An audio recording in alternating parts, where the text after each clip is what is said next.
মারা যাওয়ার পর স্বপ্ন দেখে না মানুষ? এই স্বপ্ন যে মানুষ দেখে, এই স্বপ্ন দেখার কয়েকটা কারণ আছে। আল্লামা ইবনে সিরিনের স্বপ্নের তাবিরের কিতাবে লিখতেছে, যদি কোনো মানুষকে স্বপ্ন দেখে মনে করবো ওই মানুষ কবরে খুব কষ্টে আছে। কিভাবে আছে? খুব কষ্টে আছে। তোমরা তখন ওই মানুষটার জন্য বেশি করে দোয়া করবা। কি করবা? বলেন না, কি করবা? দোয়া করবা। যদি দোয়া করো, আল্লাহ তাআলা ওই কবরবাসী মানুষটাকে মাফ করে দিবে। হযরত আব্দুল্লাহ মারুফ রুসাফি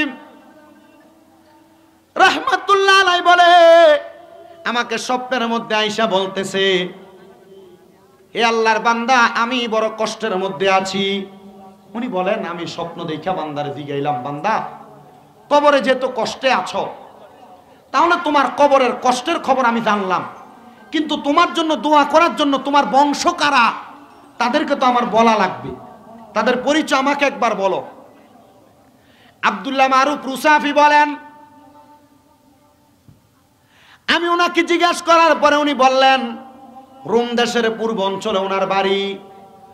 আমরা যেন তার বাড়ির মধ্যে যাইয়া তার সন্তানদেরকে বলি তার জন্য দোয়া করার জন্য। আব্দুল্লাহ মারুফ রুসাফিকে ওই ব্যক্তি বলে, আমার কবরের মধ্যে আযাব হওয়ার কারণ হইল একটা। বলে, কারণটা কি আপনি বলেন? বলে, আমার যেই জায়গা সম্পদ আমি দুনিয়াতে রেখে আসছি, ওই জায়গা সম্পদের মধ্যে আমার একজন সন্তান, যে দুনিয়াতে মানুষের মতো মানুষ হয় নাই, নেশা করতে করতে তার কলবটাকে ঝাঁঝরা করে ফেলেছে। ওই সন্তান নেশা করার কারণে আল্লাহ তাআলা আমার কবরের মধ্যে আযাব দিতেছে, আযাব। ও বদরপুরের মানুষ, একটাবার চিন্তা করে দেখেন, একটাবার চিন্তা করে দেখেন, একটা মানুষ দুনিয়াতে সম্পদ রাইখা গেছে, তার সম্পদের মধ্যে বৈশা বৈশা তার সন্তান নেশা করার কারণে, তার সন্তান অবৈধ কর্ম করার কারণে আল্লাহ তাআলা ওই ব্যক্তিটার কবরের মধ্যে আযাব দিতেছে। একবারও কি চিন্তা করে দেখলেন না? আপনার মা বাবা আপনারা জায়গা দিয়ে গেছে, সম্পদ দিয়া গেছে, কিন্তু মা বাবার দেওয়া সম্পদকে আপনি কিভাবে ব্যয় করতেছেন? এই সম্পদ এমন অবৈধভাবে ব্যয় করার কারণে আপনার মা বাবার কবরের মধ্যে আযাব হবে। হযরতে আব্দুল্লাহ মারুফ রুসাফি রাহমাতুল্লাহ আলাইহি বলেন, আমি আবার এই রোম এলাকার পূর্ব অঞ্চলে গেলাম, যাইয়া তার বাড়ির সামনে যে ডাক দিলাম, ও এলাকার মানুষেরা তোমরা শুনে নাও, এমন একজন ব্যক্তি যিনি মারা গেছেন, এলাকার মধ্যে ভালো মানুষ ছিলেন, তার বাড়ি কোনটা? বলে, তার বাড়ি হইল আমাদের এলাকার পূর্ব পাশে। ওই ব্যক্তি যেহেতু মারা গেছে, ওই ব্যক্তি অন্ধকার কবরে বড় কঠিন অবস্থায় আছে, তার বাড়ি তোমরা আমাকে চিনিয়ে দাও। ওই ব্যক্তির বাড়ি এলাকার মানুষ চিনিয়ে দিলে এটাই সেই ব্যক্তি। আল্লাহ যেন আমাদেরকেও এমন দুনিয়াতে পরিচিত করে আমলের কারণে। জবান খুলে জোরে জোরে পড়েন আল্লাহুম্মা আমিন। তাকবীর দেন। মাইকেল লাইন দাও, ওমা টোয়া। হ্যাঁ,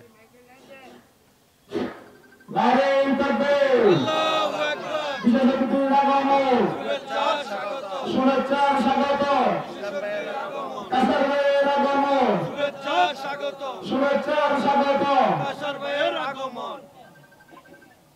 সংগ্রামী উপস্থিতি, আজকে সুন্নি মহাসমাবেশে বলেছেন, আল্লাহ তাআলা ওনাদের হায়াতে বরকত দান করুন। সবাই পড়েন আমিন।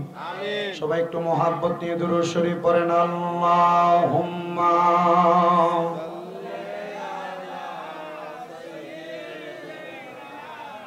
মাওলানা মুহাম্মদ ওয়া আলা আলি সাইয়্যিদিনা।